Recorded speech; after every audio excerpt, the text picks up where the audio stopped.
नमस्कार दोस्तों, स्वागत है आपका एचडीएफसी बैंक के वीकेंड एनालिसिस की वीडियो में। एचडीएफसी बैंक को एनालाइज करेंगे दोस्तों आगे आने वाले हफ्ते के लिए, जो कि स्टार्ट होने वाला है अपना 29 ऑफ अप्रैल को। 29 30, फिर शायद मेरे ख्याल में एक छुट्टी भी है।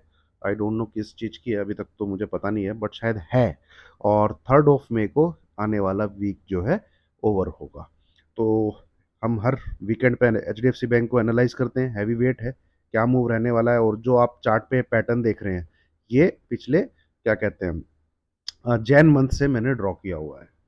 ठीक है, जैन मंथ से इसी पिछले 4 महीने में हम एनालाइज करते आ रहे हैं मूव में। ये वाला चैनल है, इसी के अंदर इसका डांस चल रहा है। ठीक है, और यहाँ पे कहीं जो फॉर्मेशन बन रही है चार्ट पे, जो प्रिंट हो रहा है, उसी में फिलहाल ये अभी भी है। ठीक है, नया कुछ इसमें पैटर्न अभी डेवलप नहीं हुआ है, वही पैटर्न के अंदर चल रहा है। तो प्रिडिक्ट करने की कोशिश करेंगे दोस्तों नेक्स्ट वीक इसमें क्या हो सकता है, कौन से ऐसे लेवल रहेंगे जहां से ट्रेड लिया जा सके और कौन सा ट्रेड लिया जा सके। ठीक है, उससे पहले एक बार देख लेते हैं डिस्क्लेमर को। ये देखना इंपॉर्टेंट है, मैंडेटरी है। ठीक है, ये एजुकेशन के पर्पज से वीडियो है दोस्तों, किसी को कोई बाय सेल रिकमेंडेशन इस चैनल के द्वारा, इस वीडियो के द्वारा नहीं दी जाती है। अब आ जाइए चार्ट पे। ठीक है, मोटा मोटा आप एक चीज समझिए।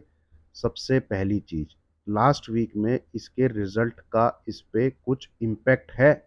तो मैं बोलूंगा नो। ना तो ये ऊपर गया है, ना ये नीचे आया है। तो रिजल्ट असल में मार्केट, बैंक, ये जो स्क्रिप्ट है एचडीएफसी बैंक, ये रिजल्ट को कैसे लेता है, ये आपको दिखेगा अब 29 ऑफ अप्रैल से। क्यों?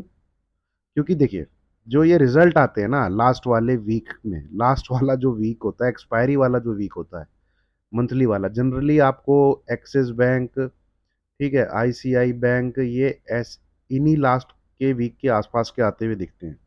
अब लोग क्या करते हैं, कॉल एंड पुट जो है सस्ती होती है, कॉल भी ले लेते हैं, पुट भी ले लेते हैं। तो इसलिए आपने क्या देखा, रिलायंस में एंड एचडीएफसी बैंक दोनों में रिजल्ट का कोई इम्पैक्ट ही नहीं हुआ कि उनको ऊपर जाना है कि उनको नीचे जाना है।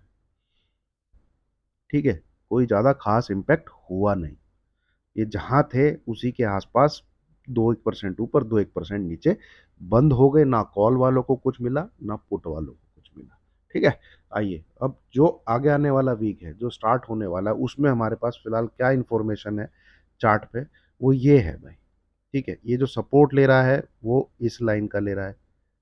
आप पूरे वीक की साइडवेज मूवमेंट को जो इसने दिखाई है उसको चेक करिए। देखिए, ये पहला दिन मंडे, ये ट्यूसडे, ये वेडनेसडे, ये Thursday, and this is Friday.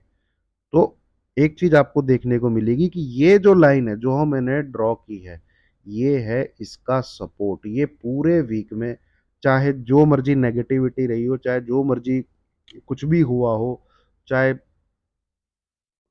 Bank Nifty में कुछ रहा हो, चाहे किसी और बैंक के रिजल्ट आए हो, कुछ भी करते हुए इसने वीकनेस को, क्या बोला जाएगा, वीकनेस जो रही है, साइडवेज टू वीकनेस जो रही है, उसको एब्जॉर्ब किया है। क्या है, उसको एब्जॉर्ब किया है कि भाई ठीक है, जिसको माल छोड़ना है छोड़ो, ये एक लेवल में मार्क करके रखता हूं, मैं तुम्हारी सेलिंग को एब्जॉर्ब करूंगा, मैं तुम्हारी सेलिंग को एब्जॉर्ब करूंगा। ये सपोर्ट दिखा रहा है। तो यहां से बहुत क्लियर हो जाता है, बहुत सिंपल एनालिसिस हो जाता है, बहुत ही सरल एनालिसिस हो जाता है बियर के लिए, कि बियर को क्या करना है। ठीक है, बियर को एक लेवल पकड़ के रख लेना है कि 1495, ये नोट करके रखिए दोस्तों। 1495, ये लेवल जब तक ब्रेक नहीं होता, बियर एंट्री करने की ना सोचे। ठीक है, ये आपका एंट्री का लेवल है, किसका, बियर्स का, जो सेल के लिए तैयार बैठे हैं।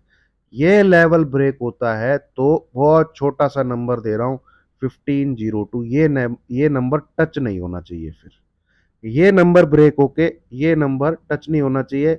आपको नीचे की तरफ जो टारगेट देखने को मिलने चाहिए वो दिखेंगे 1480, 1472, 1465, ये 3 टारगेट, पहला, दूसरा, तीसरा।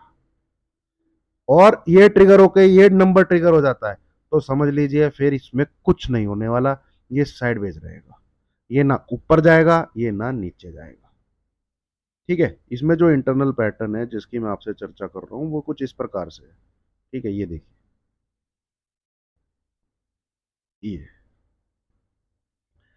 ठीक है, खुलता है, नीचे आता है, फिर हल्की सी ओपनिंग ऊपर होती है, फिर नीचे आता है, फिर हल्की सी ओपनिंग ऊपर होती है, फिर नीचे आता है। तो यहाँ ये जो है चीज, ठीक है, इसके नीचे जाने पे ये मैंने आपको पहला टारगेट बताया है,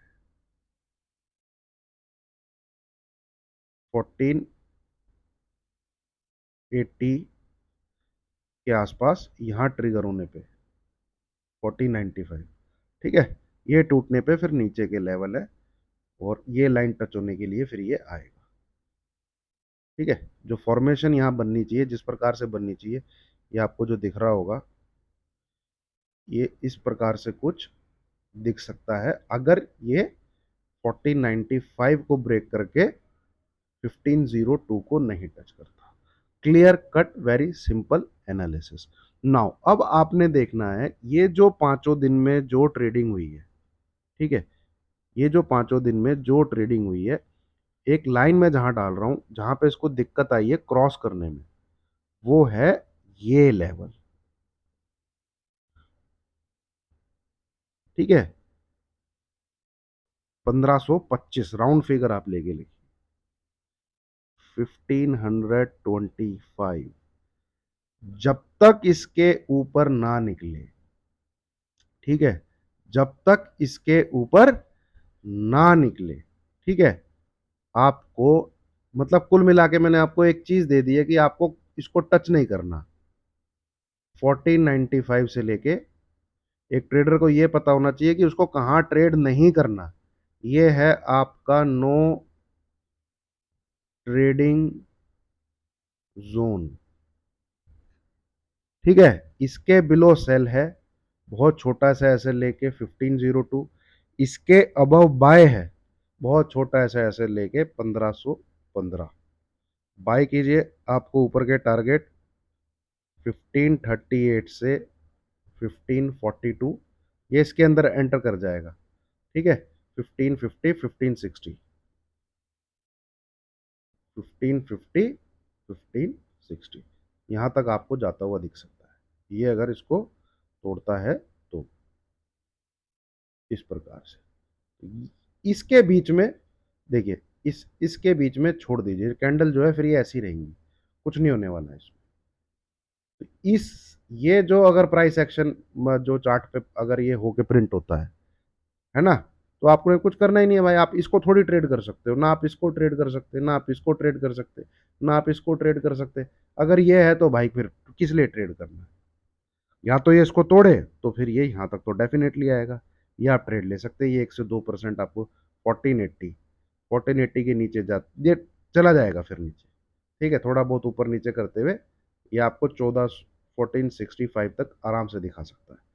तो ये है दोस्तों H D F C bank का एनालिसिस। लेवल्स को नोट करिएगा, लेवल्स के ट्रिगर होने पे ही ट्रेड करिएगा। एसएल मैंने बहुत छोटे दिए, 1% का भी ना ऊपर एसएल है, 1% का भी ना नीचे एसएल है। उस एसएल से क्या होगा, उस एसएल से आपको ये पता लग जाएगा अगर वो ट्रिगर होता है तो पूरे दिन मूव जो है वो साइडवेज है, फिर चुपचाप से ले लीजिएगा, शांति बैठ जाइएगा। वो नंबर को फिर से मार्क करके रखिएगा, 1525, 1495, इन केस 95 सेकेंड डे कहीं ब्रेकआउट या सेकेंड डे कहीं ब्रेकडाउन दिखे, सेम नंबर के एसएल के साथ आपका ट्रेड दोबारा बनेगा। ठीक है, और रिवॉर्ड आपको मिल जाएंगे जिस दिन वो पीछे का नंबर टच नहीं होगा। ट्रेडेबल यही है। ठीक है, देखिए एसएल तो खैर बहुत नीचे हो जाता है, पर मैं उतना पीछे दे के आपको बिठाना नहीं चाहता, है ना। उस दिन तेजी का नंबर ट्रिगर होकर अगर वो नंबर ट्रिगर हो जाए तो पर्टिकुलर डे में फिर तेजी नहीं होगी। अब वो साइडवेज कितने दिन रह सकता है वो मेरे को नहीं है जानकारी। जैसे निफ्टी में जिस दिन 22,350 ट्रिगर हुआ था, मुझे पता है तेजी होनी है ना, पर क्या उसी दिन तेजी हुई? उसके तीसरे दिन जाके तेजी हुई, जब नीचे की तरफ हमको 22,300 या 260 का नंबर मैंने आपके साथ शेयर किया था, 260, 270 की, भैया इस जोन में अब बाय कर लीजिएगा, है ना। तो सेम ऐसे ही है, 1525 को ट्रिगर करेगा तो तेजी का नंबर ट्रिगर है ना? पर आप तेजी कर रहे हैं तो फिर उसी दिन 1515 नहीं आना चाहिए नीचे की तरफ, बस सिंपल। ठीक है? फिर होगा तो हो सकता है मूव फिर भाई 1 से 2 दिन के लिए फिर डिले हो जाए। तो लेके बैठने की आवश्यकता नहीं है। ठीक है? उससे अच्छा आप नेक्स्ट डे फिर से ट्रेड ले लीजिए अगर लेवल ट्रिगर होता है तो। ठीक है? चलिए, थैंक यू वेरी मच।